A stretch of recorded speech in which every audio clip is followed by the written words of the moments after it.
ही भावना भूमिका काल उपमुख्यमंत्र्यांनी सांगितली, याच्यापूर्वी मी मांडलेला आहे की आज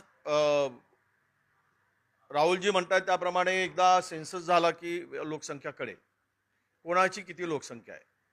मागच्या वेळेस गायकवाड आयोगाने जे 32% उभी मराठा दाखवला आहे त्यामध्ये इतर समाजाचा सुद्धा म्हणजे कुणबी मराठा मराठा कुणबी लेवा पाटील यांचा समावेश करून दाखवला. तेवढी संख्या मुळात नाहीच. ही संख्या फार तर मला वाटतं की 15%च्या आसपास कदाचित असावी.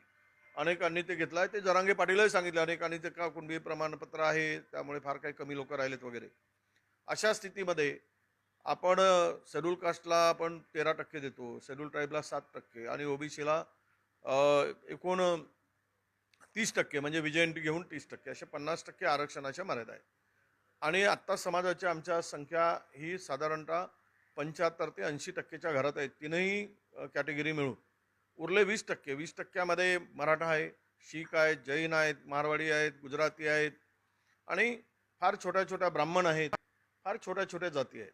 हे यातील शीखला कधी आरक्षणाचा फायदा घेत नाही, नोकऱ्या करत नाहीत, फार कमी करतात. जैन असेल, गुजराती असेल, मारवाडी असेल, हा समुदाय कधीही नोकरीच्या भानगडीत पडत नाही. मग उरला कोण तर फार मॅक्झिमम मराठा उरला आहे. आणि मराठा समाजाला जर EWS मधून 10% आरक्षणातून फायदा होत असेल तर तो फार मोठा फायदा होतो आहे. परंतु जरांगे पाटलांना त्या फायद्यापेक्षा राजकीय फायदा उपटण्याची त्यांची मंशा असावी किंवा भूमिका असावी म्हणून ते आग्रही आहेत. पोरांच्या भल्यासाठी आग्रही नाहीत, राजकारणच्या भल्यासाठी ते आग्रही असावेत असा माझा थेट त्यांच्याकडे आरोप आहे. राजकीय आरक्षणाच्या लाभापायी त्यांचा उद्दिष्ट असावा कुठेतरी ते सातत्याने एकच मागणी रेटत आहे त्यामुळे मराठ्यांचा खास करून युवा वर्गाचं भविष्यात नुकसान होऊ शकतं असं वाटतं. प्रचंड नुकसान होणार आहे. मराठा तरुणांनी या संदर्भातली अभ्यास करावा. जरांगे पाटलांच्या म्हणण्यावर सगळं काही ठरवू नये. अभ्यास करून त्यांनी आपल्या भविष्याचा निर्णय घ्यावा असंही माझं त्यांना आव्हान आहे. मुळात मी सांगितलं की ओबीसी मध्ये येऊन 372 जातीमध्ये येऊन त्यांना फार काही फायदा मिळणार नाही आणि ओपनमध्ये फार काही जाती राहणार नाहीत. म्हणजे नोकऱ्यांचा संदर्भ जिथे येतो किंवा सोयी सवलतीचा येतो तिथे फार मोठा नुकसान मराठा तरुणांचं होणार आहे. आणि अशा स्थितीमध्ये त्यांनी अभ्यास करून थोडा विचार करून आपण कोणाला साथ देतो, आपलं भलं काय आहे, अहित काय आहे, हित काय आहे याचा विचार करावा. कुठेतरी मराठा नेत्यांची भूमिका जबाबदारी याच्यामुळे वाढत नाही का? कारण जरांगे असं बोलत असतील, बाकी सगळे गप आहेत, तरुणांची दिशाभूल, मराठा नेत्यांची जबाबदारी वाढलेली आता या सगळ्या नाही, ते आता मराठा नेतेच ठरवतील. मी त्यांच्या भूमिकेच्या संदर्भात बोलण्याची मला काही गरज नाही. त्यांनी कशात भलं आहे, कशात वाईट आहे, कसं चांगलं आहे ते तरुणांना समजून त्यांची ते भूमिका आहे त्यांनी ते स्पष्ट करावी. नाही, तो एक चांगला ऐतिहासिक निर्णय बिहार सरकारने घेतलेला आहे. 65% आरक्षणाची मर्यादा वाढवली आणि आमची सुद्धा तीच इच्छा होती की तुम्ही आरक्षणाची मर्यादा वाढवा. जे 50%चं सिलिंग आहे ते तो कॅप आहे तो वाढवला गेला पाहिजेत आणि त्याच्यावर इतर समाजांच्या ज्या इच्छा आकांक्षा त्या पूर्ण केल्या पाहिजेत. मला वाटतं EWS त्यासाठीच तयार केला गेला. पण काय खुळा आहे माहीत नाही, कोणाच्या डोक्यात काय वारं घुसतं आणि काहीतरी घेऊन उभं राहतो. 2 वर्ष या सर्वोच्च न्यायालयाने फेटाळल्यानंतर 2 वर्ष शांत होते. त्यांना माहीत होतं की EWS मधून फायदा अधिक आहे. परंतु गोळीबार झाला, जरांगे पाटील त्या गोळीबारानंतर मराठा समाजाचे मग हिरो म्हणून पुढे आले, नायक म्हणून. आणि त्यानंतर ह्या सगळ्या गोष्टी ज्या घडत आहेत की हम झुका सकते ही त्यांच्यामध्ये त्यांना एक समाजाचं सगळं पाठबळ मिळाल्यानंतर एक गर्व झाला. त्यामुळे ते सरकारला धमक्या देतात, इतक्या तारखेपर्यंत करा, तितक्या तारखेपर्यंत करा, नाही केलं तर बघून घेऊ, कसे रस्त्यावर फिरतायत ते आम्हालाही धमक्या देतात.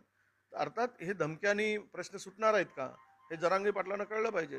कुठल्याही गोष्टी करायच्या आहेत कायद्याच्या चौकटीत बसून करावं लागतं, कायद्याला धरून करावं लागतं आणि ज्या काही प्रक्रिया कोणालाही कुठेही घुसवता येत नाही. पण आता जर त्यांच्या डोक्यात खुळं घुसलं असेल तर ते ती मागणी सातत्यानं करत राहतील. सध्या कुणबी नोंदी विविध अभिलेखांमध्ये शोधणं सुरू आहे, पण मात्र काही ठिकाणी अगदी लिंगायत कुणबी, यलम कुणबी, मारवाडी कुणबी अशा पण नोंदी आढळत आहेत. कुठेतरी खूप क्लिष्ट होऊन जाणार नाही का? नाही, आता सगळ्यांनाच कुणबी लावून टाका. गुजराती कुणबी, मारवाडी कुणबी, लिंगायत कुणबी, मराठा कुणबी, सगळे कुणबी लावत जा, प्रमाणपत्र देऊन टाका आणि मोकळी करून टाका. आता असंच म्हणायची पाळी आली आहे.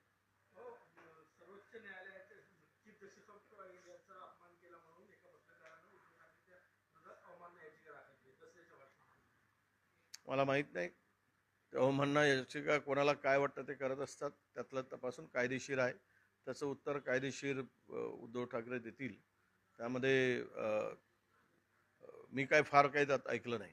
भाऊ, राज्यात नवीन जिल्हा निर्मितीच्या प्रक्रियेला वेग आलेला आहे. एक समिती गठीत करण्यात आलेली आहे. विभागीय आयुक्त जे माजी आहेत औरंगाबादचे दांगट यांच्यात नवीन जिल्हा निर्मिती करण्याच्या प्रयत्नात आता सरकार आहे. आता काय नवीन जिल्हा निर्मितीची आवश्यकता आहेच राज्यात. खूप मोठ्या प्रमाणात लोकसंख्या वाढली, विभाग मोठे मोठे जिल्हे आहेत. ती प्रक्रियेची अनेक दिवसापासूनची खूप लोकांची मागणी आहे. त्यामध्ये मला वाटतं की ती जर भूमिका स्वीकारून सरकार पुढे जात असेल तर ते लवकरात लवकर करावं. कारण मला वाटतं निवडणुकीच्या तोंडावर कोणाची नाराजी घेण्यासाठी ते करणार नाहीत. कारवाई करणं किंवा अहवाल मागवणं, माहिती घेणं आणि तयार करणं याला बरेच क्लिष्ट गोष्टी आहेत. बराच वेळ लागतो. अनेक जिल्ह्याच्या संदर्भात सीमा ठरवताना वाद होतात.